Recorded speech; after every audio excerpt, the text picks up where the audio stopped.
Ladies and gentlemen, let us all sing our national anthem. Oh, sing and you sing by the dawn's early light, what so proudly we hail at the twilight's last gleaming, whose one bright and bright star through the fair river's light, for the ramparts we won were so gallantly gleaming.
I wish we'd waited over a day and driven home with the Gordons. We've been all through that. I have to get home today for business reasons. Besides, we promised Joan she could go to the school dance tonight. I wonder whether we're wise in letting her attend dances. I think she's entirely too young. Oh, there's nothing wrong in that. I suppose you think there's nothing wrong in letting her see things like that. Like what? Hey, Pop. Have a little shot of bourbon? No, thank you. How about you, baby? Thanks, I'd love it. Seeing them isn't going to hurt her any. You know you're awfully far away. Why don't you be more sociable? Come on over here. Suits me. How about another little drink? What are we waiting for? Okay. I can stand a little drink myself. Dan Blake, how can you look at things like that without being shocked? Well, what's the matter with taking a drink? It's free country, isn't it? Well, just the same, I'm going to take this up at the first meeting of our club. Why, the president of the railroad ought to do something about things like that. You know, I'm beginning to wish we had waited and gone home with the Gordons myself. Can I get you a drink? What? Of water. Oh, no, thanks. Hey, Joe, get a load of that. Next stop, Centerville.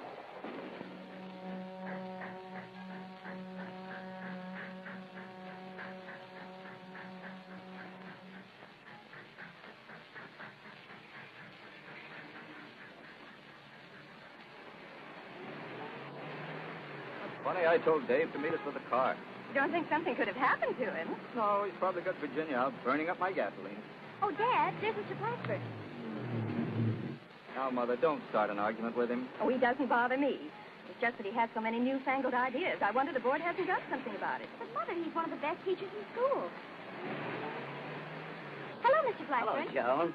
Hello, Carl. Good to see you home again. Mrs. Blake, I'll bet one of my pupils has been shopping in the big city. I certainly have, Mr. Blackburn. And you should see the new dress I picked out to wear at the school dance tonight. I'm sure it's lovely. Well, she's certainly lucky to get it home in one piece. I've never seen anything in my life like the crowd on that train. Well, you have to expect that when you travel these days. I don't mean only the crowded conditions, but you've no idea of what goes on. Boys and girls no older than Dave and Joan, drinking, smoking, and lollygagging all over each other. Now, Mother, I'm sure Mr. Blackburn knows all about those things, don't you, Carl? I'm afraid I do. Well, something must be done about it. And something's going to be done about it if I have my way. Now, Mother, relax. Take it easy. Wonder what's keeping Dave. Can I give you a lift? Well, thanks. Dave was supposed to meet us here. Well, home again. Thank you very much. Thanks a million for the lift, Carl. Very nice of you, Mr. Good to be home. Hello, dear. It's good to see you. Hi, Pop. Hello, Tom. Hello, Bridgie. Gee, Mr. Blackburn was just willing to give the folks a lift. I clean forgot about the time. Take these bags, Tom. Okay. Thanks again, Mr. Blackburn. Bye, Carl. Bye. Yeah, so long.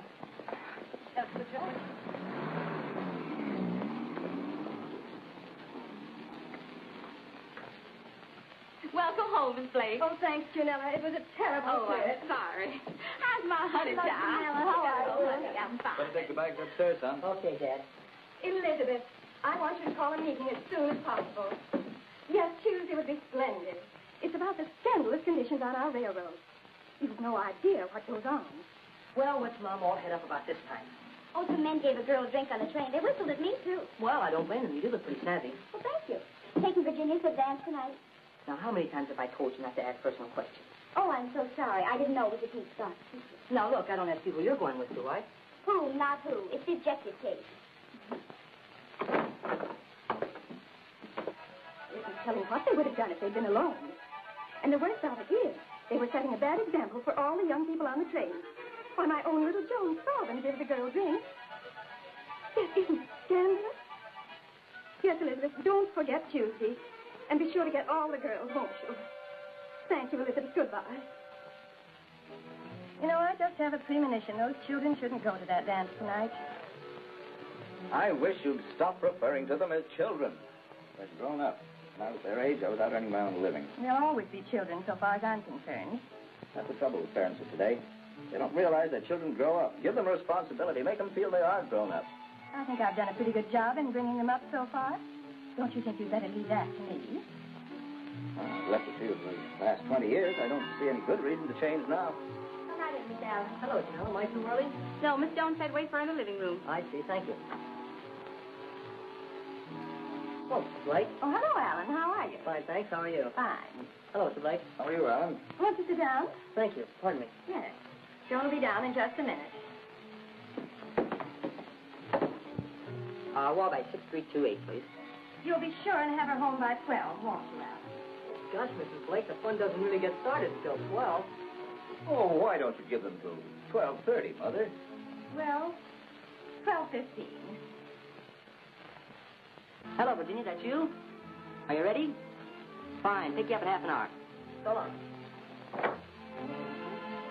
Well. Hiya, fish face. Hello, Dave. What's the idea coming so early? Don't you know that spoils them? Oh, does it? Sure thing. Next thing you know, they'll expect you to do their homework for them. What do you say, Dad? Can I have the keys to the car? Why can't you go with Joan and Alan? Now, wouldn't I look silly with my arm around Virginia and with my own sister watching me? Now, Dave, you know you wouldn't do any such thing. Why wouldn't he? I did when I was his age. Now, do you mean to tell me you never let a fellow put his arm around you when you were a girl? That isn't the point. I'm sure Alan wouldn't think of doing any such thing, would you, Alan? Gosh, Mrs. Blake, I'd love to, but I'm afraid Joan wouldn't like the idea. Faint heart never won fair lady. Speaking of fair lady, I think I hear her approaching on horseback. you like it? Don't you think it's a little too, that is... I think it's beautiful. Well, look out, Alan. You're liable to lose her. Stop. You have to get her before you can lose her. Stop swelling her up, Dad. She's tough enough to live with us as it is. Well, what do you say? You going to give us the keys? Well, all right. They're in my coat in the hall. Okay, thanks. So long, folks. So long, Fish Face. So long, Dave. See you at the dance. Take it easy. Pardon me. Yes, surely, Alan. Gosh, Joan, you sure look swell. Thank you, Alan. Good night, Mother. Good night, dear. Good night, Dad. Good night. Good night, Mr. and Mrs. Blake. Good night.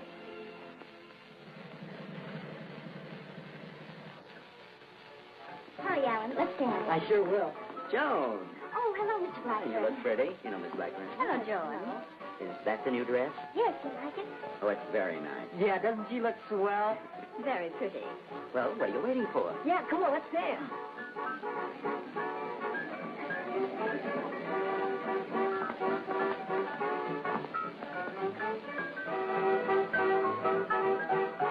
Say, Tommy, who's little blonde over there in the green dress? You mean the one dancing with Alan Curtis? Well, who's Alan Curtis? The one dancing with the girl in the green dress. Yeah. That's Dave Blake's kid sister, Joan. Gee, she looks like Miss America to me. Hello, Mary Lou. Hello, Joan. Hiya, Mary. Hi. Hi, Joan. Hello, Virginia. Hi, Virginia. What do you know? Hi, Dave. Gee, this is swell. Alan, can't you say anything but swell? Well, it is swell. Why, it's even super swell. Is it okay to cut in? For a newcomer in Centerville, you work mighty fast. Well, here goes.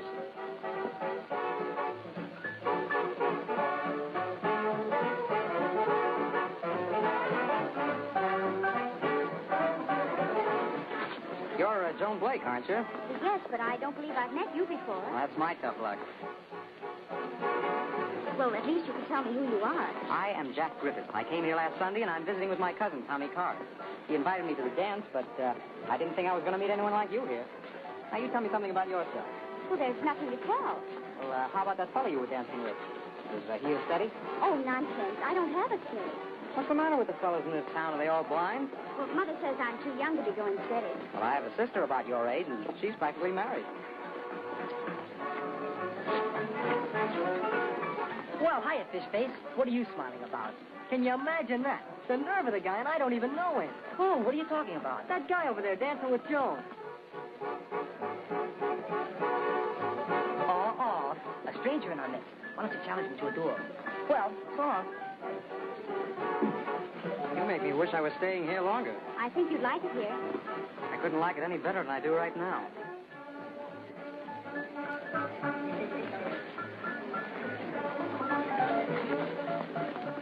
Who's that fellow dancing with Joan?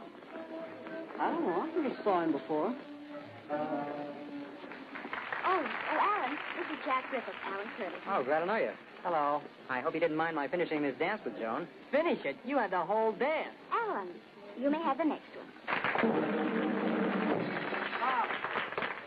Tonight it's the faculty's turn to provide the special entertainment. Our committee has arranged a couple of special features. The first will be a jitterbug contest. We'll have the 5 couples who participated in the state finals dance for you if you'll all back up and give us plenty of room. You jitterbug? No, that's kid stuff. Oh, yeah? That's probably because you don't even know how. That could be. Can I bring you some lemonade? Oh, yes, thank you. I'd love it. I'll get it.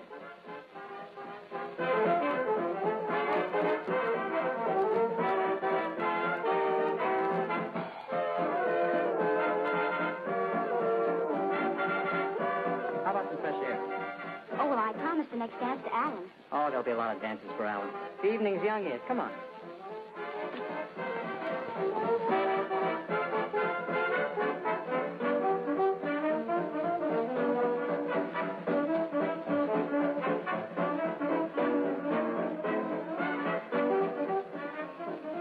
Oh, for you? No. Boy, this is a beautiful club. And get a look at that moon. Does that belong here, too? Silly.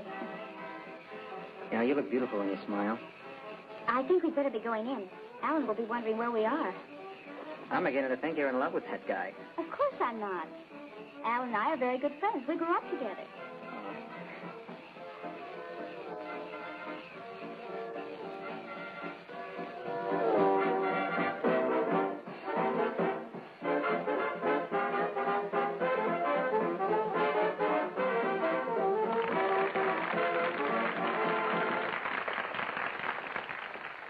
All of you know Virginia Van, but I doubt if many of you know that she has a beautiful singing voice. Virginia's going to sing for us tonight.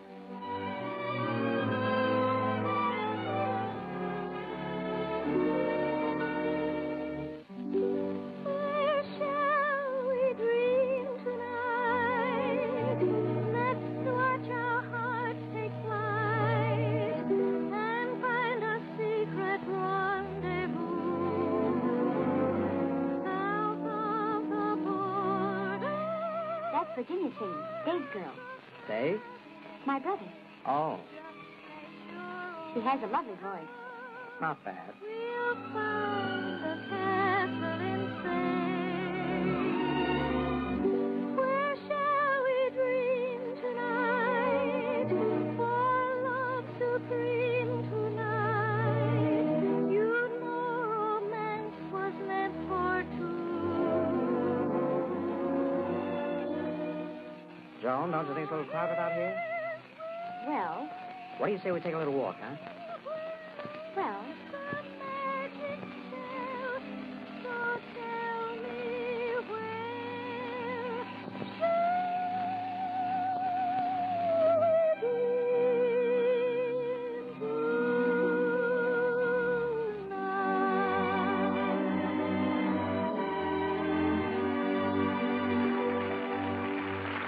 Gosh, honey, that was swell. I could have done better myself. That was really swell.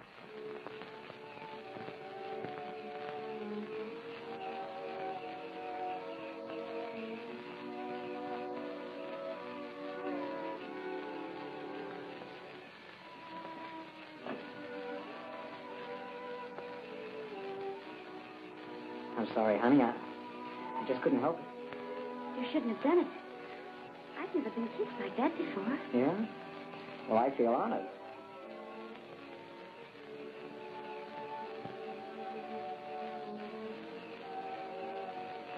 It's getting late. We'd better go back in.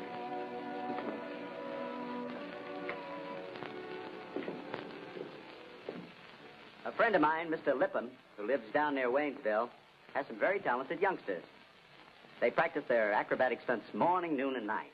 But this is the first time they've ever made a public appearance. I hope you're going to like them as well as I do.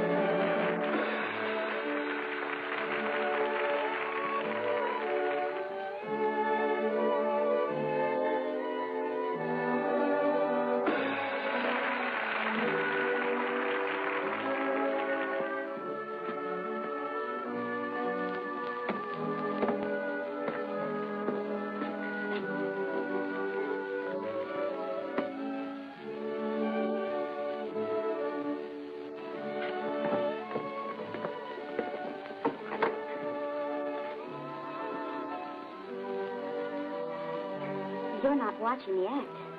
I like this view better.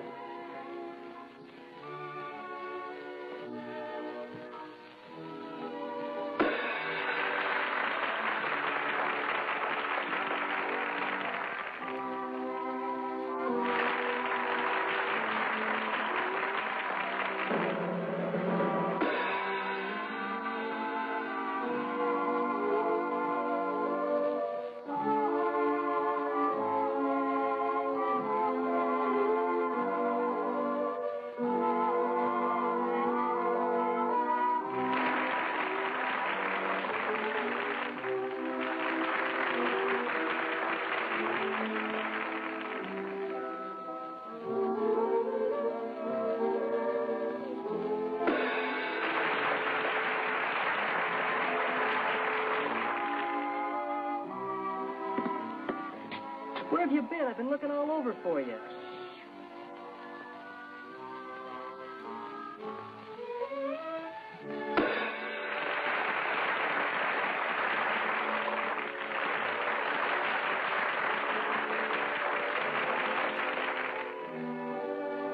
Oh, here. Oh, thank you, Alan. Uh-oh. What do you say? No, nothing, but just sort of thinking how some of us grow up all of a sudden before we really know it.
dear.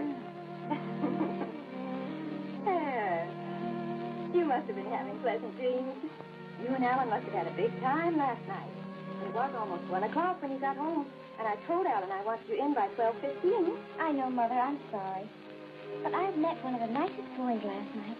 Joan Blake. You mean you didn't come home with Alan Curtis? Oh, yes, Mother. I went with Alan, I danced with Alan, I ate with Alan, I came home with Alan. Alan. You act as if he were the only boy I should ever know. Oh, Alan's a mighty fine boy, and he's being raised properly. Why, his mother's president of our club.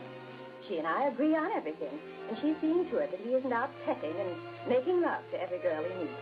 Mother, Alan couldn't make love if his mother did want him to. He's a very nice boy, but, well, he's just not the romantic type. Mom, did you ever meet any boys that you cared a lot about before you met Dad? Well, I was a very popular girl in my high school days. Gee, Mom, the boy I met last night just swept me off my feet. Before I knew it, I was way up in the clouds. Well, who was he? How did you meet him? Oh, well, his name is Jack Griffith. He just graduated from Eastern Prep School, and he's already a flyer and owns his own plane. Tell me more about him. Oh, he's wonderful. He dances divinely, and he says the nicest things.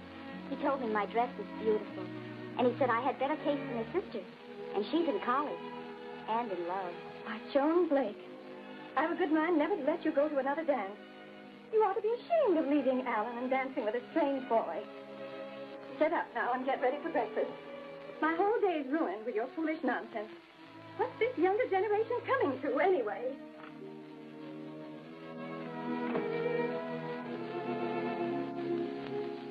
You should have heard what Joan's just been telling me. What's wrong with her? Got a hangover from the party last night? Oh, Dan, how can you say such a thing? I'm sure Joan would never drink.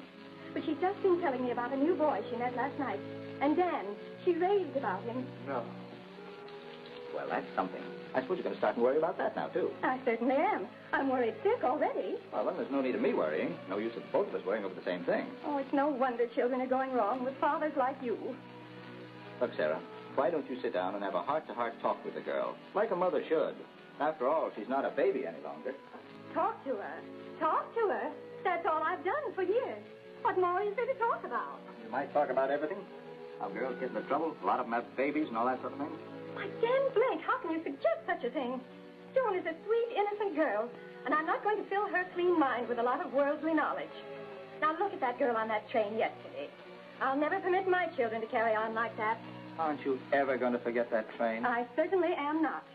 I'm going to present a resolution to my club Tuesday, and we'll start to work at once to stop those things. Furthermore, I'm going to urge the club to get the school board to stop all dancing. I give up. You and that club of yours will be running the government next.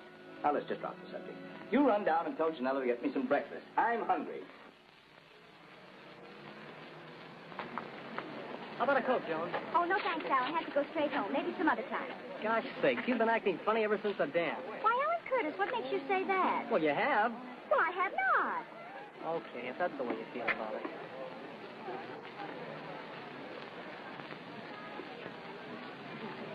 Mary Lou. Yes, excuse me. See you later. Where are you going? Oh, I don't know. Just going. What do you say we drop in at the Nook for a Coke? Can't. Haven't any money. Spent all my allowance for a new sweater. Oh, well, that's all right. I've got enough for both of us.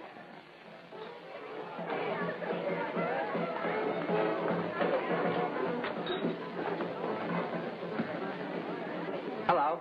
Hello, Jack. Remember me? Oh, yes. Hello. Oh, Mary Lou Gardner, Jack Griffith. How do you do? Won't you sit down and have a soda?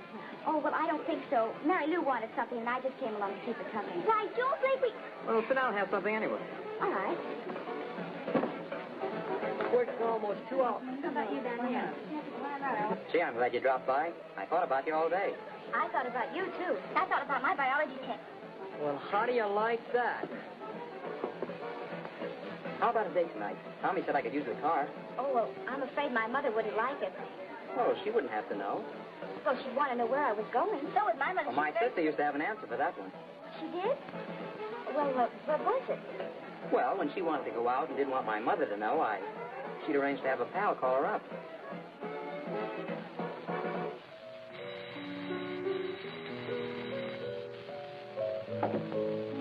Yes?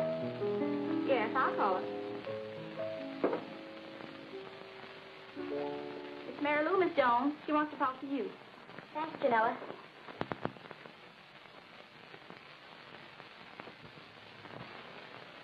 Hello, Mary Lou. What is it? Just a minute, I'll ask Mother. It's Mary Lou. She wants to know if I can come over for a while. What does she want? Oh, I suppose she wants to go over some geometry or Latin or biology or something. Oh, very well, but don't stay out too late, dear. All right. Well, if we're going, we may as well get started. Okay, Mary Lou. And thanks.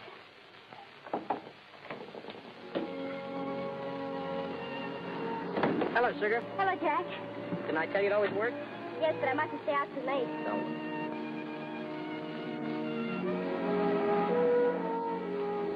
Where are we going? Oh, I don't know. Where would you like to go? Any place. Well, would you like to dance? You mean right here in the car? Oh, silly. I know a nice little place up the road. It's not very far from here. Do you think we should? Well, I don't think any of your mother's friends will be there, if that's what you're worried about. Isn't it kind of cold over there? Huh? Oh.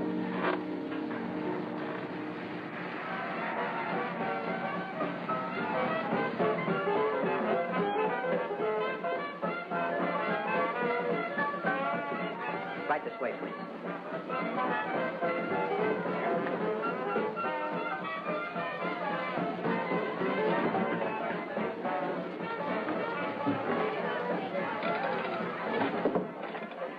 Now, what will it be? I'll have a Coke, please. A large one. And bring me a bottle of beer. Yes, sir. I hope no one from Centerville is here. Oh, stop worrying, honey. Let's enjoy ourselves.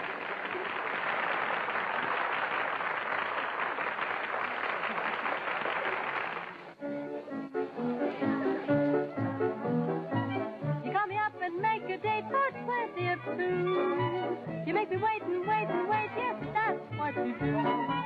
You beg me for one little kiss, but leave it to you. You kiss and kiss and kiss and kiss, yes, that's what you do. But the lowdown, how about a showdown? You can put your dough down, that's gonna slow down. When you tell me I'm a queen, that line isn't new. But then again, oh, well, I mean, oh, that's what you do. You beg me for one little hug, you want a pitch woo. And then you hug and hug, you Thanks. mug. Yes, that's what you do. You say that I will have to dine on mulligan. Well, here's to a swell little girl. While you eat cabbage, orange wine, yes, that's what you do. I use reason, love is still in season. You want a sip? So it won't be treason. Oh, come on. We got to celebrate our first date together. Reason, so in love, I guess I should. Ooh, I'll stick to Coke. You look at me and make me know it, that's what you do.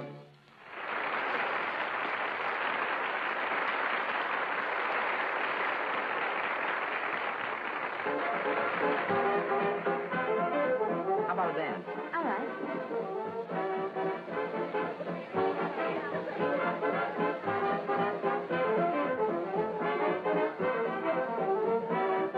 You having a good time? Swell. Glad you came? Yes, but this is the first time I've ever sneaked out. Oh, stop worrying, honey. That's no crime. Well, I suppose not, but Mother thinks I'm too young to have dates. All right, I'll come back in about 10 years. Don't you think we'd better be going? It's after 10. Oh, honey, it's early yet. I know, but I have to be in before Mom and Dad. All right.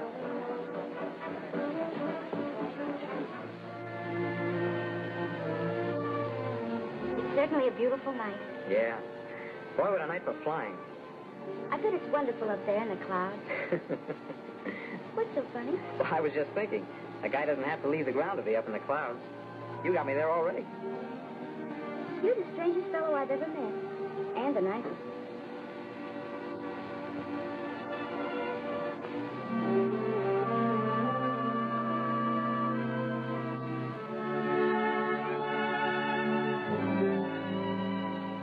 Why are we stopping here? Oh, we've plenty of time. Let's just sit and talk a while. Let's not be too late. All right. Joan, I'm crazy about you.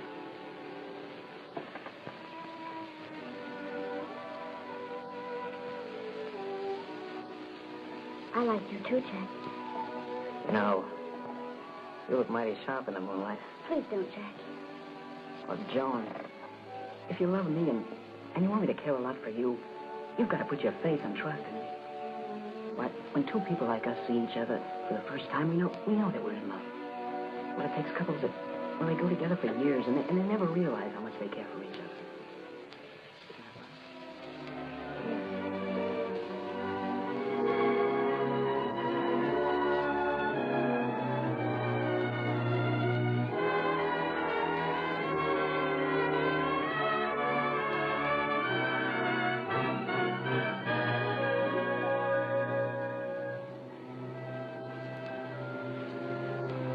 I wish you wouldn't feel like that, honey. I can't help it.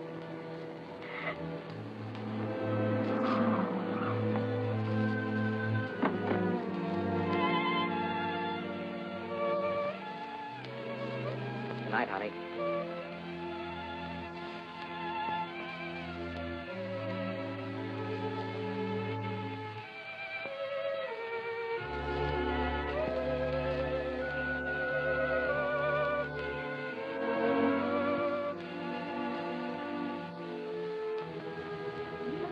Honey, child? Are Mom and Dad home yet? No, but you better hurry right up to your room, because I expect them home any minute.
Janelle, these hotcakes are swell. I'm hungry as a bear. Thank you, Mr. Days.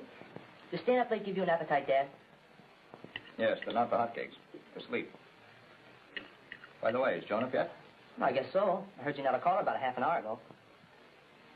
Good morning, Dad. Morning, dear. Sleep well? Yes, thanks. I got some good, delicious hotcakes for you, Miss Jones. When did you finish your orange juice? No, thank you, Janella. I'm not very hungry. Orange juice will be fine, thank you. What's the matter, dear? Don't you feel well? Oh, yes, I feel fine, thank you, but not very hungry. Ah, you don't know what you're missing, Butch. They're super. Well, so long, kids. Don't wake your mother. She wants to sleep late. Another club meeting. Resting up for it. Bye, dear. Bye, Dad. So long, Dave. So long, Dad. Just got in under the wire last night, didn't you, Butch? Huh? Oh, yes. Who was he? Who was who? Fellow who brought you home last night. Why do you think someone brought me home? Oh, nothing, but better tell him he better get those squeaky brakes fixed. You were just hearing things. Well, could be.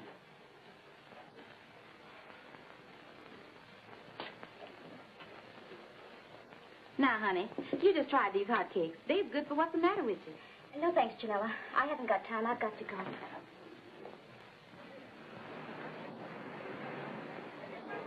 Well, I'll see you later, Kid. Hello, Joan. Oh, hello. Did the phone call work? Yes. Oh, what'd you do? Where'd you go? Did you get home in time? Well, we took a ride out toward Greenfield and stopped at a hamburger stand and had a sandwich and came home early. Gee, I was sure scared your mom might call for you. Don't ask me to do that again, will you? I don't think I will. I'm a little ashamed of myself. Well, just so it turned out all right. Come on. Well, we have a few minutes left, and I'd like to have a friendly little discussion with you on a very important subject. Because of some things I observed at the dance, I feel it's my duty as your teacher to bring up the subject of student romances. You all know what I mean. You're all rapidly becoming young men and women. Perfectly natural and normal for some of you to want to stroll in the moonlight. Last year, I proposed to our board that we have a complete course in social and moral hygiene. It was turned down because a few mothers protested. Well, I still feel that was a sad mistake. I think every high school girl and boy is entitled to know the facts of life. Many a girl has spoiled her whole life by making just one mistake. Not only that, but she's brought shame to her family, who brought her up, loved her. I've known cases where families had to pack up and move away because they could never live down the disgrace. And in most of these cases, the parents themselves were to blame because they tried to keep their children innocent through ignorance. Can't be done. We humans are born with two primary instincts. The first is to preserve life. The second, to reproduce it. These are God-given instincts. Some parents are ashamed to discuss the subject of sex frankly with their own children. I know this to be true because many of you have come to me with your problems. I wonder how many in this room actually have received complete information on this subject from your parents. Let's see your hands. 1, 2, 3, 4, 5, 6. About 20%, we'll say. Well, if any of you have a question, I'll try to answer it. Well, I got a letter from my brother in the Navy, and he warned me about venereal diseases. Well, what did he mean? Bob, that's a mighty important question. But unfortunately, the policy of the school forbids me to give you any information. The best I can do is to suggest that you get hold of a good book on the subject. I have one right here I've just finished, a manual of hygiene. You're welcome to it. You can pick it up after class. I think it might help you. Well, thanks, Mr. Blackburn. Any other questions? Mr. Blackburn, how can a girl tell when she's in love? Well, Barbara, that's the $64 question. Hundreds of writers have tried to answer that. Let's see, if you were my daughter, I'd explain it to you this way. There are two distinct types of love, sensual and sentimental. Sensual love is physical desire. Parents often call it puppy love. But sentimental love is much bigger, more spiritual than sensual love. It includes fine, clean mental qualities. And, of course, it's much more lasting. Any other questions? Mr. Blackburn, when you're out with your girl and it's a chilly night and you're riding around and perspiration comes on your forehead, is that love? Well, Alan, I'm afraid that's just a sign of spring fever. Chapter in your textbook on the elementary tract. Class dismissed. And next, ladies, we will have several constructive suggestions from one of our most active crusaders, our Vice President, Sarah Blake. Thank you, Madam President. I have so many things to tell you, I hardly know where to begin. As you all know, Dan and I came home last Saturday afternoon on the train. What's eating you? Don't you feel good, or did you and Jack have a fight or something? Well, what makes you think that? Well, you've been in a fog all day. A couple times I spoke to you, you didn't even hear me. What's up? Well, nothing. I tell you it's nothing. Don't tell me you're in love. Don't be silly. Okay, then. For Pete's sake, snap out. Let's go get a Coke. As chairman of our new Morals Committee, I want to assure you I shall take prompt action to end these disgraceful conditions. Oh, when the smoke is tuned. Mary said you passed right by her the other day and look at her. Oh, come on, let's have a Coke. None of that banana split deal, because I'm overdrawn on my... I won't have time for a Coke. Thanks, Mary Lou. So that's it. One day with you and they run away from you. What kind of a guy are you, anyway?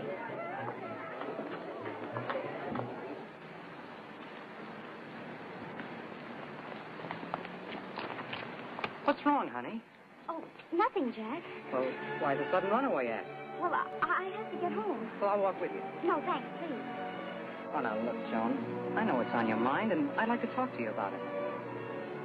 Not right here. Let's go someplace where it's quiet. My car's right over there. Please. Come on.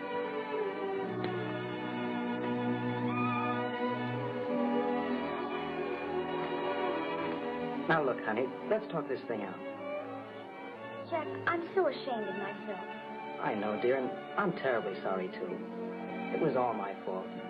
No, it was just as much mine, but I just wish it had never happened. So do I, but... Well, it was just one of those things, that's all. Don't feel badly about it, Joan. but I feel like a leper. Unclean and ashamed to associate with my friends. I can't even look my mother and dad in the eye. But, darling, that's not the way to feel about it. Oh, quit worrying. No one will ever know about it but you and I.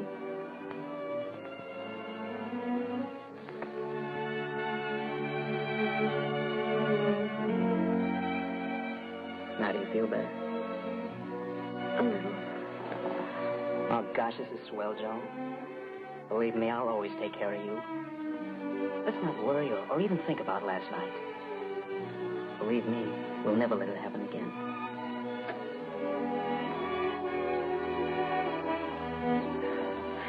I sure am a lucky guy to have a girl like you. When I come back, I'm gonna... When you come back? Yeah. Gee, I haven't even had a chance to tell you. You see, Dad is sending me out to the coast to his branch office for a few weeks. And, to kind of learn the business the hard way. When are you leaving?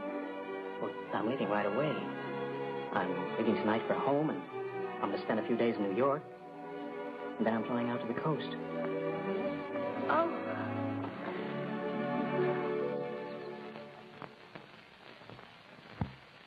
Butch, what did you think about Mr. Blackman's talk on hygiene today? Oh, I thought it was very interesting. Sure was. Gee, Dad, he's a swell teacher and a great guy. He spent the whole class period today telling us about love and how kids like us could get into trouble. About time somebody told you something. Dan, just what did he say? Well, he said parents who keep their kids in ignorance about these things are, well, old-fashioned, all wrong. He said the kids grow up much faster today than their parents did, and that they should know the facts of life so they can keep out of trouble. Did Carl Blackman say that, Joan? Oh, yes, Mother. He advocated teaching us social and moral hygiene in school. It's not a bad idea. What else did he say? Well, he let us ask questions. Bob Norris got a letter from his brother in the Navy warning him about venereal diseases. And he asked Mr. Blackman what that was all about. For heaven's sake, did he explain that? Oh, no, he said he didn't dare explain that in class or he'd probably get fired. But he gave Bob the name of some books to look up. Dad, what are venereal diseases? For heaven's sake, what goes on in our schools? I never heard of such conduct by a teacher. Well, I'll certainly put a stop to that. I'll get our club together, and we'll go to the superintendent in a body, and we'll get Carl Blackman fired. Oh, take it easy, Sarah. Relax. You'll get nervous indigestion. Now go and eat your soup. I'm not hungry now. Gosh, Dad, I guess I put my foot in at that time, didn't I? Just put both feet in, clear up to the knees. Well, I still think Mr. Blackburn is right. I hate to have to accept your resignation, but I'm afraid that your views on this hygiene business are a little, well, shall I say, too radical. You'll do much better in a larger school. My views are not radical, they're common sense. I'm pretty close to these young people. I know facts better than you or those troublemaking women who haven't the knowledge or the foresight to explain the truth about sex and venereal diseases to their own youngsters. Delinquency is not a problem of the school. It's for the law to punish and control. That's where you're wrong. You can't control delinquency by punishing it, only by preventing it. And it is the problem of the parents and the school. Hundreds of towns have organizations of hardworking parents and teachers who have tackled this problem successfully. Now, why shouldn't Centerville? I ask you, why? Why, there are a number of things that... I'll tell you why. Because you let a small group of narrow-minded, old-fashioned women dictate to you. They run this school, not you. I wouldn't say that. The trouble with you, Blackburn, is that you don't understand school politics. But I do understand schoolgirls and schoolboys, which to me is more important. I'll be very glad to give you a letter of recommendation to another school. No, thanks. I've decided to quit teaching. I'm going into the insurance business right here in Centerville. I have my home here, and I'd be lost away from these girls and boys. I've grown to know and love all of them. I wish you every success. I'll see if I can't give you some of the school's insurance. Thanks, but I'm afraid Mrs. Blake and her club might have something to say about that, too. Good day, Mr. McMahon.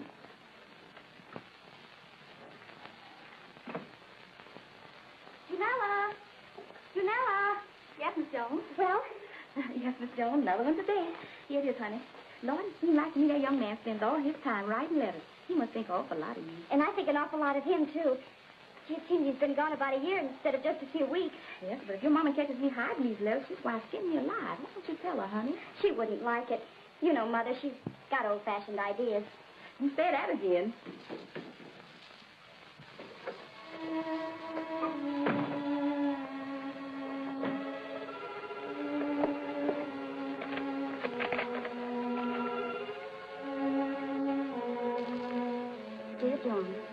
just a month ago today that I met you.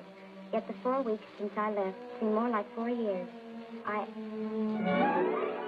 was just a month ago today that I met you. A month? In a month, Mother.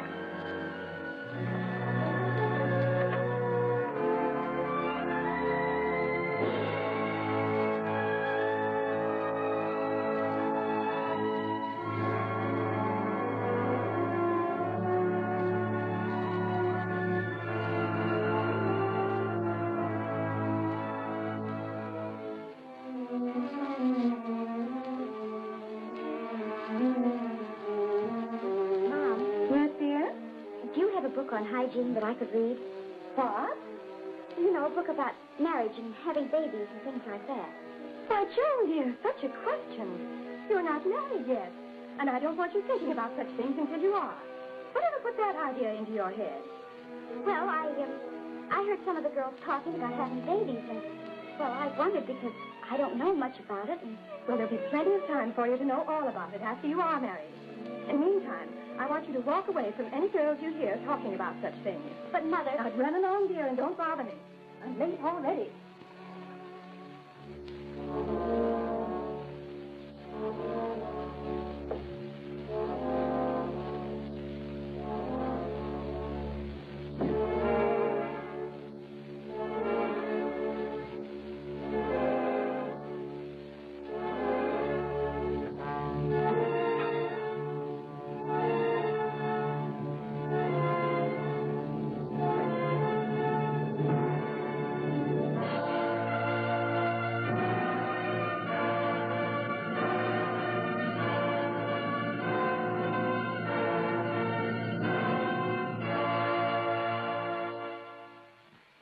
Some of her ain't pie was deluxe. But don't tell Mom I had 3 pieces. Now, Dave, you know your little sister better than that. Oh, Dave, isn't Tommy Carr a friend of yours? Yeah, what about him? There's something in the paper about him. Oh, yeah? What is it? Cousin of his was killed in a plane crash yesterday. Oh, that's too bad. What's his name? This is his picture. Jack Griffith. Oh, yeah, he was at the school dance. Joan danced with her. What's the matter, honey? Oh, nothing. It just slipped out of my hand, that's all.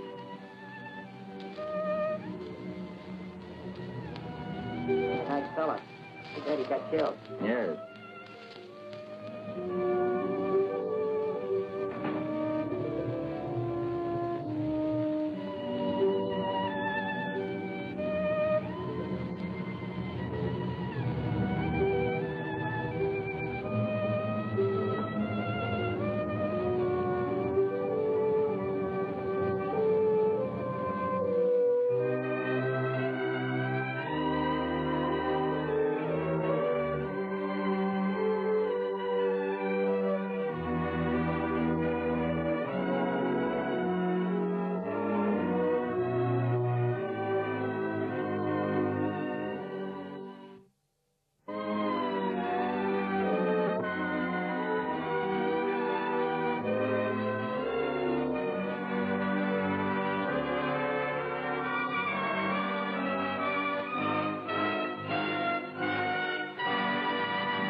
There we are. Be careful, fellas. This stuff is second-hand, and it's liable to come apart any minute.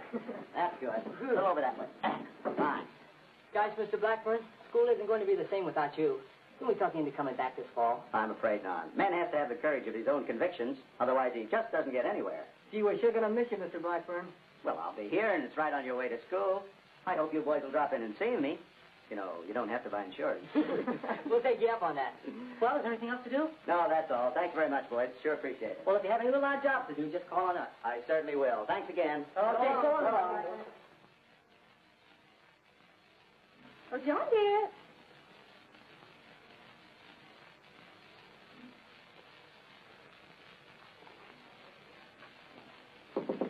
Joan, dear, breakfast ready. Joan, are you all right? What's the matter, dear? Don't you feel well? Oh, I'm all right. I'm just a little sick to my stomach, that's all. Oh, it's all that candy and trash you eat all day. Well, I haven't been eating much of that lately, Mother. Well, you certainly aren't sick from what you eat at home. Go get dressed now. Then come and have some orange juice.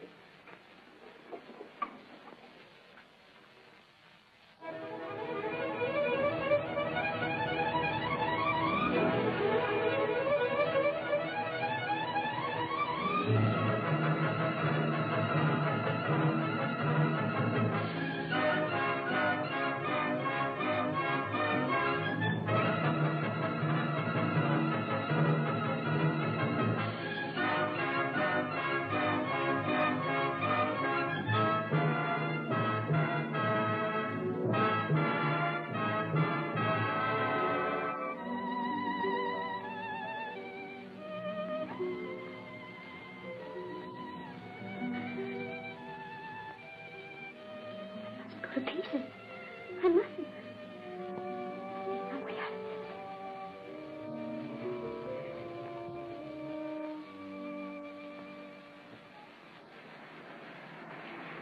Mary Lou, I think I'm in trouble.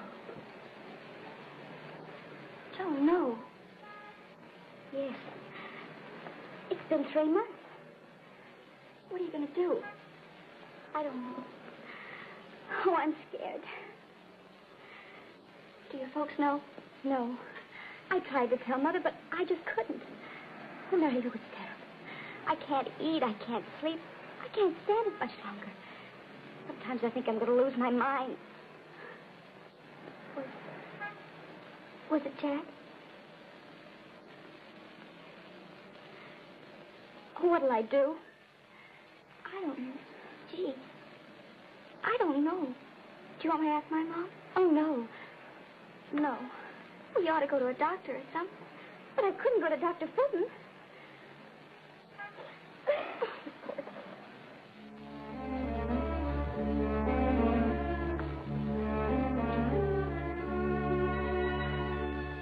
Let's try Dr. Howard. All right. Anyone you say. I've known cases where families were forced to pack up and move away because they could never stand the disgrace. Disgrace. Disgrace. Disgrace.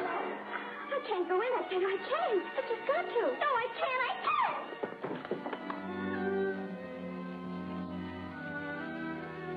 Many a girl has spoiled her whole life by making just one mistake. Not only that, she's brought scandal to her parents, who have brought her up. Loved her. Well, hello, Janella. Hello, Mr. Dave. Where is everybody? Miss Blake is out, but Miss Joan is upstairs. You know, Mr. Dave, I'm sort of worried about that sister of yours. She looks kind of pale, and she don't act so good. Well, is she sick? Well, she looks awful funny to me. She come in a while ago and looking all starey and went straight upstairs, and she's been pacing her room ever since. Gee, that's too bad.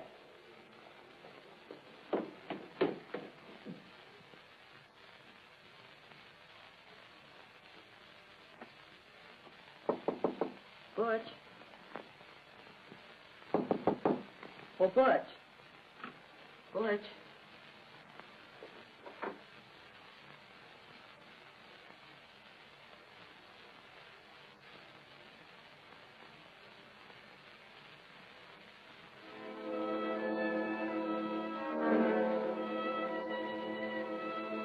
Butch. Butch. Butch. Butch, where are you? Butch. Butch, open the door. It's Dave. Butch. Butch. What's the matter, sis? Speak to me.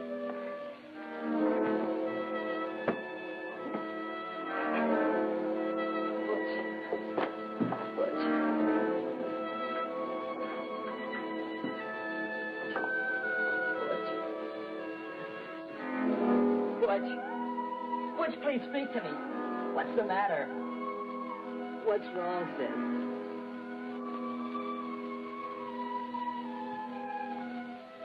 Oh, Dave. Butch, what's the matter? What's wrong, Butch? What have you done? I just about did something terrible. But I couldn't help it. I couldn't. Pull yourself together. What's it all about? Oh, Dave, I'm in trouble.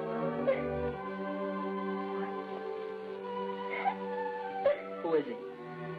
Tell me who he is, Butch, and I'll break his neck. You can't do that, Dave. Oh, I can't, eh? Well, just tell me who he is, that's all. You can't do that. Well, it's Jack Clifton. Oh.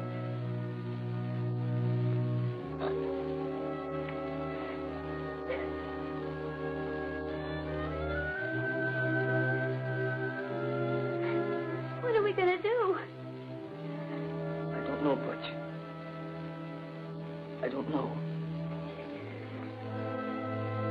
There must be some way out of this. Gee, you poor kid. Well, don't worry. We'll handle this together. Let me figure it out.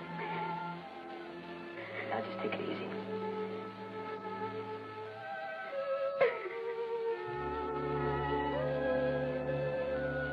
No more of that.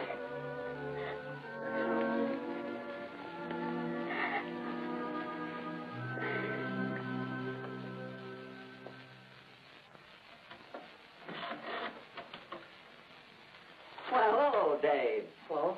Glad to see you. How are you, Miss Blackman? How are the airplane models coming along? Oh, fine. Made any new ones lately? No, sir, I've been sort of busy. Look, Mr. Blackburn, we need your help. We? Yes. Joan and I. What's wrong?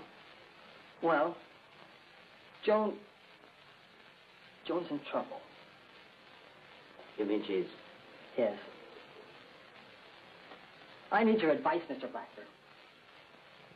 My advice is for Joan to go straight to her mother. She can't do that, sir. Mom is... Well, you know. Joan would sooner kill herself. In fact, she nearly did. That's why I came to you.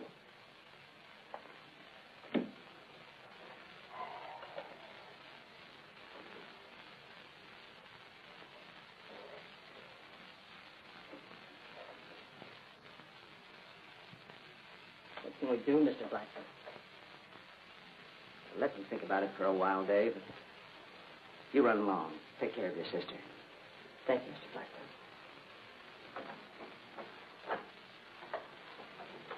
Guys, you're a swell guy.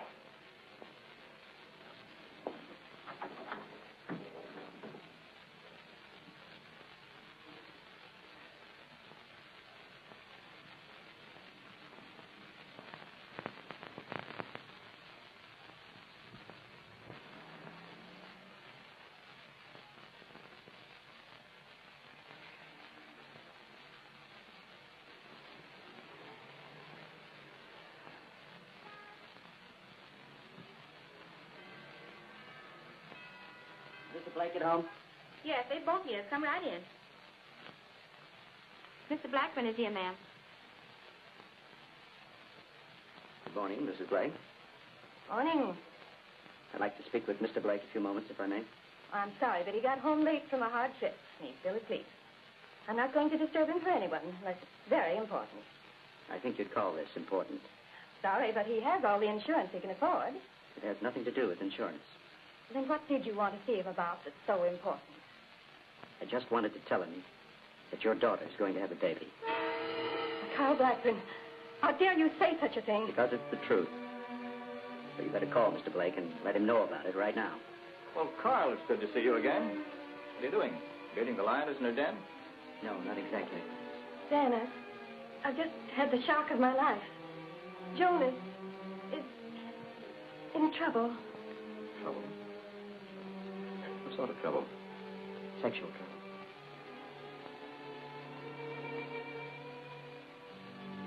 How did you know about it? Dave came into my office yesterday and told me the whole story. I suggested Joan tell her mother. But he said she couldn't do that. So after thinking about it most of the night, I decided it was my duty to tell you folks.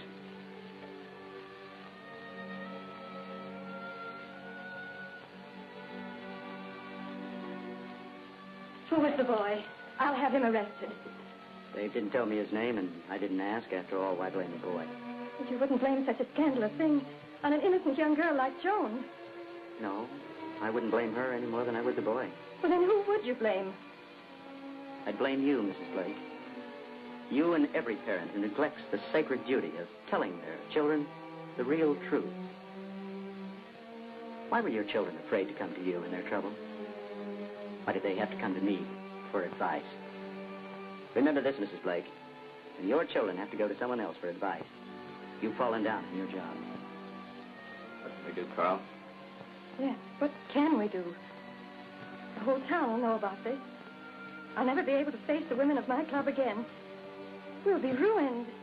Mrs. Blake, if I were you, I'd stop thinking about myself and give Joan some of the consideration a girl has a right to expect from her mother.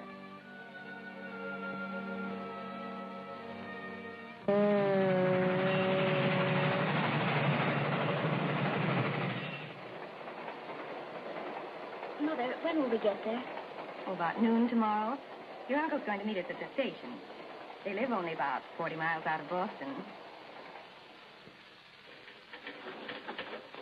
Hello, Carl. Oh, hello, Dan. Come in. How you been? Fine, thanks. I just dropped by to tell you how much I appreciate everything you did. It's fine of you. That's all right. How is Joan? She's pretty well. She and my wife left this morning. I arranged to have them go east to my brother's. I think that's probably the best thing, don't you? Yes, I expect it is. You know, the high school needs you. That's one wrong I'm going to right if it's the last thing I ever do. Let's forget the past. That's water over the dam. I've got a nice little business started here. Yes, I know you have. But you can do the boys and girls of this town a lot more good by going back. They need that class in social hygiene. Yes, they need it all right. Well, Carl, I'm going to see to it that the school board reinstate you at their meeting next month. And you can write an insurance policy on that.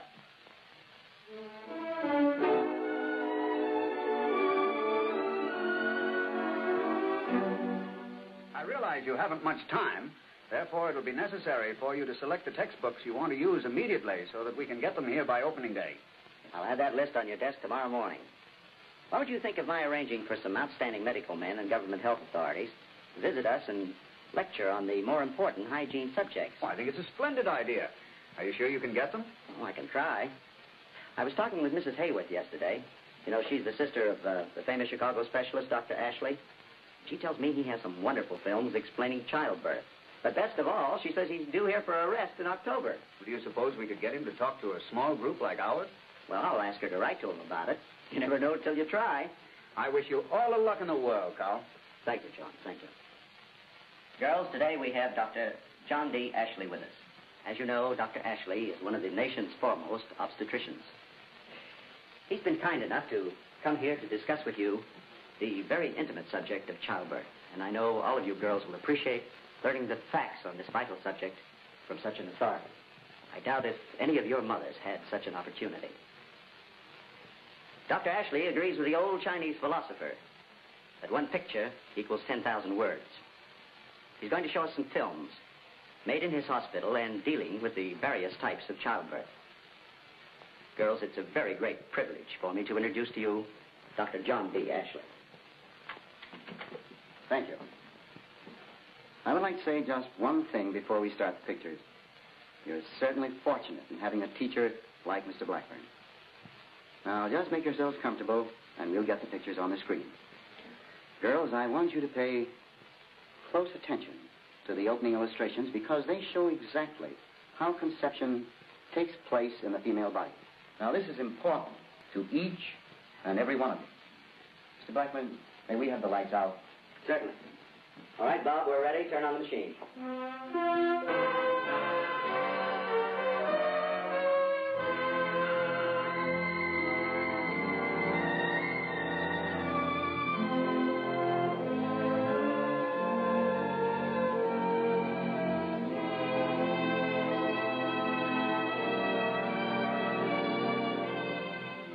Every girl should know the functions of the female body. I think this is an excellent chart because it illustrates what we call rhythmic sex cycles. The normal menstrual month is 28 days. Therefore, this chart has been prepared on that basis. Note the numerals, 1 to 28 across the top, representing a normal menstrual month. Here you see the first 5 days identified by the letter M, representing the average menstrual period. In many women, the menstrual period is shorter. In others, it is longer. But the average is 5 days. The letter S is used to identify the next few days, which represent a sterile period. Next, we see illustrated the 8 days, which are known as the fertile period. The last section of the chart shows another period of sterility, which is also identified by the letter S. Although the female body is of delicate construction, our Creator made woman strong so that she could reproduce life and bear children. Here, you are permitted to look inside and see exactly how the genital organs function.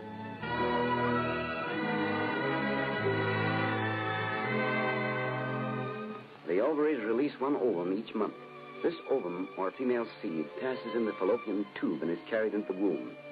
After it has entered the womb, the ovum dies within 24 to 72 hours, unless it receives conception from the male. If conception does not take place, the ovum passes through the vagina and is discharged with blood and other substances. This process is known as menstruation and is a normal, healthy function of the female body.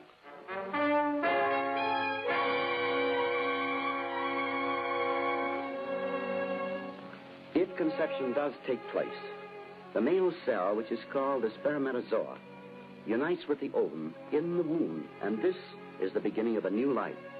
Naturally, this union occurs through intercourse during the fertile period.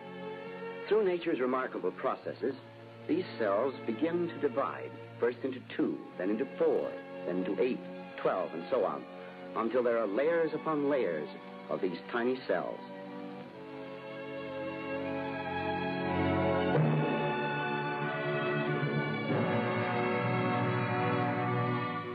Within 3 or 4 days, these cells have formed the fetus, and it has attached itself to the womb.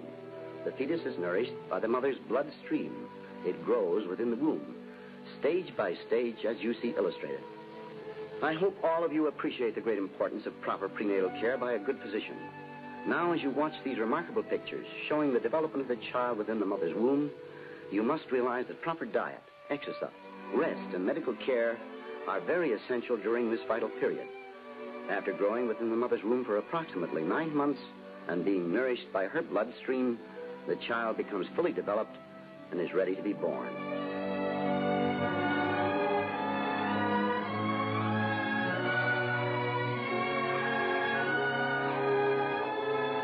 The birth of your children in a hospital is to be greatly desired. A modern delivery room safeguards the life of both mother and child. The pictures we are now viewing are of a normal birth. You will note that the baby's head delivers itself first, as nature intended. Now you see how a baby comes into the world. Young married women need have no fear of motherhood, with our doctors and surgeons so highly trained and skilled as they are in this modern age. The doctor frees the shoulders and the arms, and you'll observe that birth is completed without complications, or any injury whatsoever to the mother or the child. The cord through which the baby has received its nourishment from the mother during pregnancy is cut and tied. Progressive legislators have incorporated into our laws a very important requirement. Every newborn child must be given an immediate application of silver nitrate in the eyes to prevent possible blindness. After complete precaution is taken to establish identification, the baby is placed in the nursery.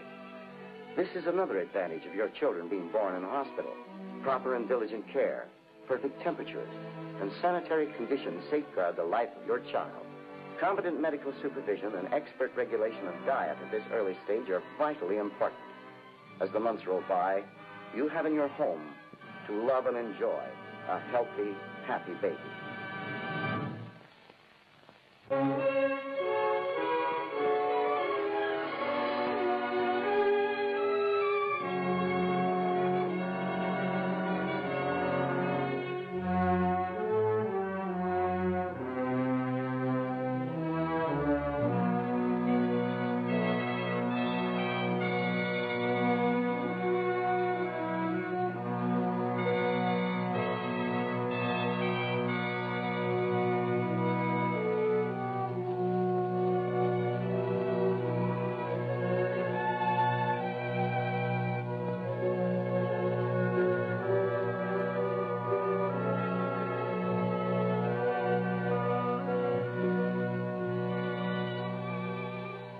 The patient has been thoroughly examined in her private room before being moved into the operating chamber.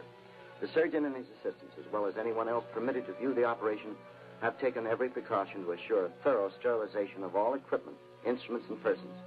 This is vitally important to the ultimate success of the operation, as it ensures against infection. To orient yourself, vision the patient's head at the top of the screen. Here we are to see the finest in modern surgery. You will note that the midline incision extends from the pubis to the umbilicus. As you watch the surgeon make the incision through the various layers of tissue, I wish to call your special attention to the speed and skill required.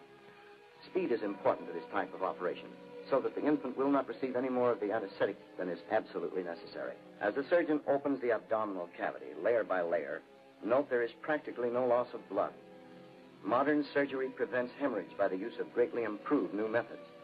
The abdominal wall is stretched back gently with instruments. Probably the most delicate phase of the operation is when the surgeon makes the incision into the uterus. I'm sure all of you realize that as an operation of this type reaches its final stages, ever greater skill is demanded of the operating surgeon. The success of this operation is partially due to the fact that this expectant mother went to her family physician early in her pregnancy. When the uterine cavity is exposed, the next delicate procedure is to open the sac, discharging the water and other fluids which have surrounded the baby within the mother's womb and protected it through months of pregnancy. The quantity of water varies in different births. Some of you may wonder what keeps the baby from drowning. You see, it doesn't start breathing until after the delivery. The surgeon determines the position of the head, and if it does not rotate forward properly, then forceps are applied, with great care not to bruise the infant. Only gentle, slow, upward pressure is used to aid the baby to turn within the uterus. As you view these pictures, all of you certainly can realize the importance of a modern and fully equipped hospital in every community. It is too bad that your mothers, during their youth, didn't have an opportunity to see pictures like this and learn these important facts. Injections are given for the purpose of relaxing the mother and enabling her to rest easier. Of course, she remains under complete anesthetic throughout the operation. After the baby is born, then starts the final repair. The uterine peritoneum is closed with continuous chromic catgut, replacing the bladder over the uterine incision. The abdominal incision is then closed, layer by layer, as it was opened. The deep retention sutures are used to prevent reopening of the wound by any abnormal stress. You will note how this relieves any tension on the incision. The skillful surgeon whom we are watching perform this operation was the originator of the technique in which buttons are used. When we consider the long and costly years of training a young man must go through to become a physician, and the additional study required to be a successful surgeon, pictures like these, which enable the public to witness their great skill, make us fully appreciate our nation's great medical fraternity. As the repair of the incision is completed, note that the patient has 2 neat rows of buttons. Always remember the great importance of proper prenatal care by your physician all through the months of pregnancy. You have just witnessed one of the miracles of modern surgery, and this baby and mother are just as strong and healthy today as if her child had been born in the normal way.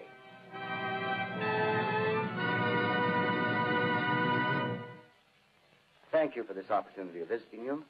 Visual education in our schools today is a wonderful thing.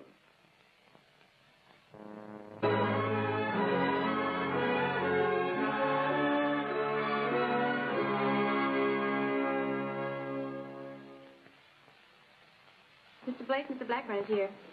Well, hi, Mr. Blackburn. Hello, Dave. How are you? Fine. Hello, Carl. Dan? Nice to see you. It's chilly out, isn't it? Oh, that's a little bitey. Oh, come on, sit down.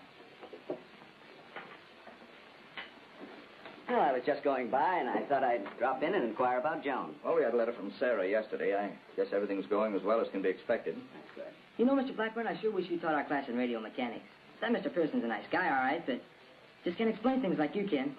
Carl, I've been hearing some mighty fine reports on your new social hygiene classes. Thanks. By the way, Dave, I want you to help see to it that every boy is present a week from Friday. That's the day Dr. Burrell's to be with us. He's an outstanding authority on venereal diseases. He's bringing along some great educational films with him. You know, I'd like to see those myself. I hear they're highly instructive. Boys, as you all know, we've looked forward to December the 10th for many weeks, ever since we've known that Dr. Burrell was to be with us today. Since our time is so limited, and since you all know of the remarkable achievements of Dr. Burrell in the venereal disease field, I'm merely going to present him to you, Dr. Burrell.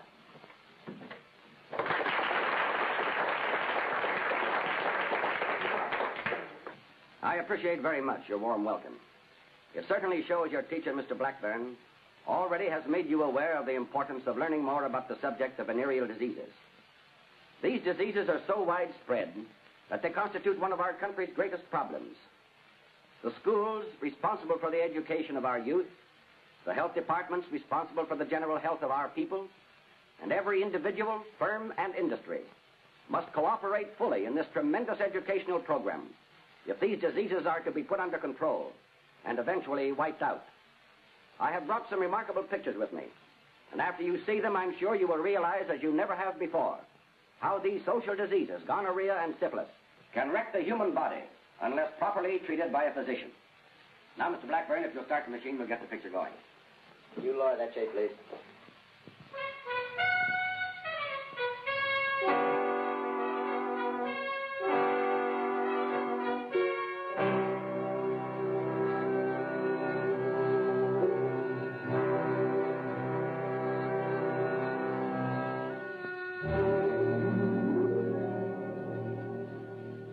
Here you see the picture of one of our country's many public health officials. They are trying to awaken everyone to the seriousness of venereal disease. Today, there are millions whose bodies have been wrecked by these two diseases, gonorrhea and syphilis. Gonorrhea is a venereal disease. It is contracted through sexual intercourse. Syphilis is a blood disease. It also may be contracted through sexual intercourse. However, it may be contracted in many other ways. That is why our health officials are constantly striving to improve sanitary conditions. In the United States today, over $100 million of the taxpayers' money is spent each year for treatment and hospitalization of clinic cases of gonorrhea and syphilis. 20,000 persons go blind each year as a result of these diseases, and it costs us $10 million annually to maintain institutions for them. Many more millions are spent annually for private treatment by the patient's own physicians. Health departments are providing excellent literature on gonorrhea and syphilis, but too few citizens realize the importance of knowing about them. Instead of learning how to prevent them, many wait until it is too late and become the victims of their own ignorance. These diseases are so widespread today, the figures are absolutely amazing. Unless the public is willing to face the facts and support educational health programs to bring gonorrhea under control, 1 out of every 3 persons in the nation will suffer from it. The spread of syphilis is equally appalling. Latest statistics show that 11% of our people are suffering from this horrible disease. Gonorrhea and syphilis show no mercy. They are prevalent today in every county of every state in our nation. They strike homes of rich and poor alike. They are casting their shadows of human wreckage over our land. The pathetic part is that they are striking hardest among our youth, boys and girls who will become the fathers and mothers of tomorrow. One person who becomes infected and does not go immediately to a physician can spread the disease to many others, as this diagram illustrates. Millions make the sad mistake of trying to treat themselves with cheap patent medicines or sneak away to some quack's office. In either case, they may get temporary relief, but never are they cured. They waste their money and permit the disease to eat its way into their bodies. If you contract either disease, seek treatment immediately. If you cannot afford treatment by a private physician, go to the venereal disease clinic of a nearby health department. Gonorrhea is an easy disease to diagnose. However, the diagnosis of syphilis requires more time and medical skill, and it requires a thorough examination. One of the important phases is a blood test. The doctor inserts a small needle into the arm and takes a specimen of blood. The specimen of blood is sent to a laboratory where highly trained technicians determine if syphilis is present. Technicians trained in the use of the microscope make the tests. They can determine if the parakeeta pallida, the germ which causes syphilis, is present. When syphilis is present, treatment should begin at once. If this is done, great benefits result.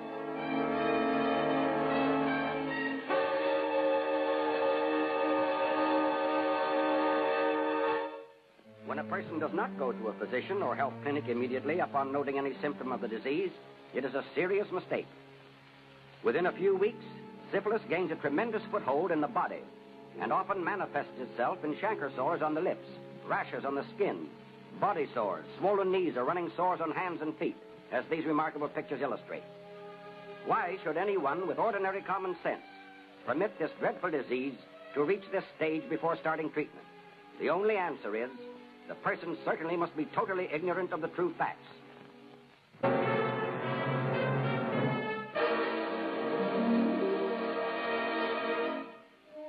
Now I want you to see for yourselves just what can happen if you are silly enough to joke and make light of these diseases. These pictures certainly speak the truth. But many boys and girls today are being misled by their youthful companions into thinking these diseases are no worse than a bad cold. After you have looked at these pictures, I know you will realize the great benefits that can come to all who lead a clean, moral life. Likewise, you should realize that your health officials are not trying to work a hardship on anyone, nor are they meddlesome or cranky individuals when they insist that certain standards of cleanliness and sanitation be maintained by the public, business, and industry alike. When you stop to think that there are millions of cases of these diseases in our nation today, I am sure you will agree even higher standards must be achieved.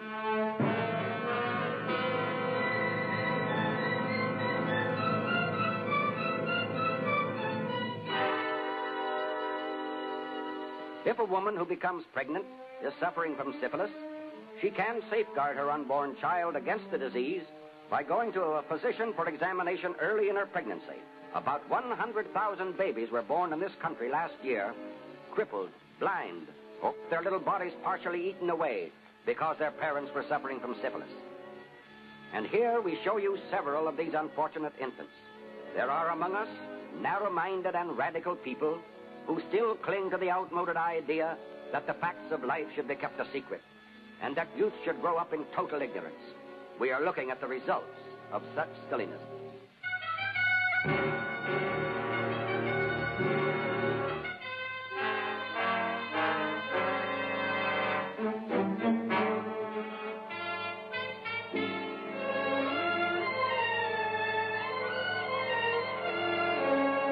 Your teacher told me to awaken you to all the dangers of gonorrhea and syphilis.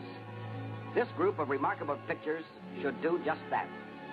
Here we are to provide new and attractive signs and placards to further this educational program. We must bring to all the people warning about these diseases. We must look ahead, and each of us must aid in the development of a health program that will result in clean minds, high moral standards, and good, strong, healthy bodies. Our playgrounds and our sports programs all help in the development of our youth. We must all cooperate with our health departments to bring gonorrhea and syphilis under control.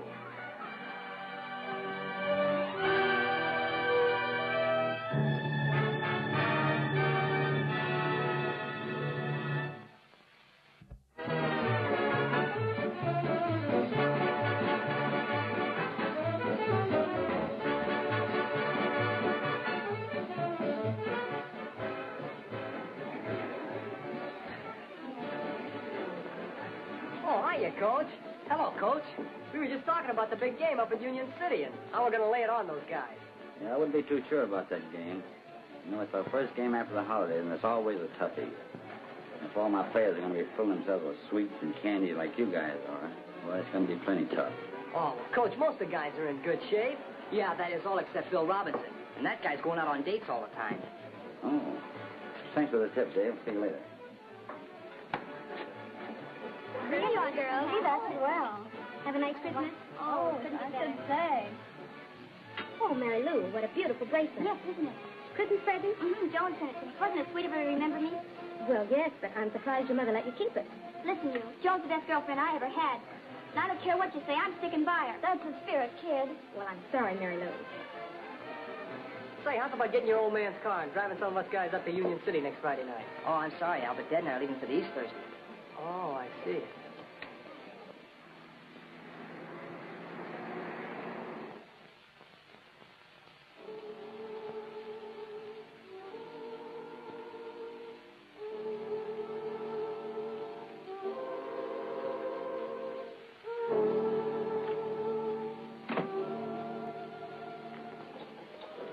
Tell me, Dr. Regan, is she all right? Calm yourself, Mrs. Blake. It's all over. Your daughter's been at death's door for the past several hours, but she has a good chance of recovery. What about the baby? Very slight chance. Can we see her? As soon as she's back in her room, I think it'll do her good.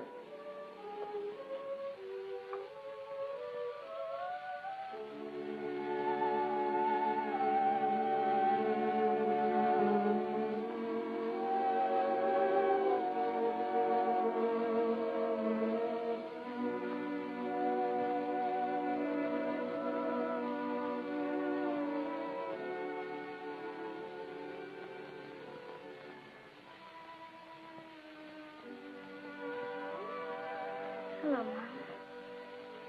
Darling.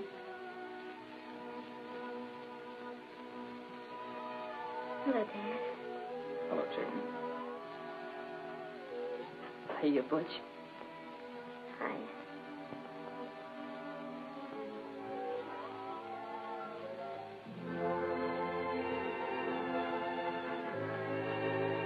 Thanks, God, for taking care of little Butch.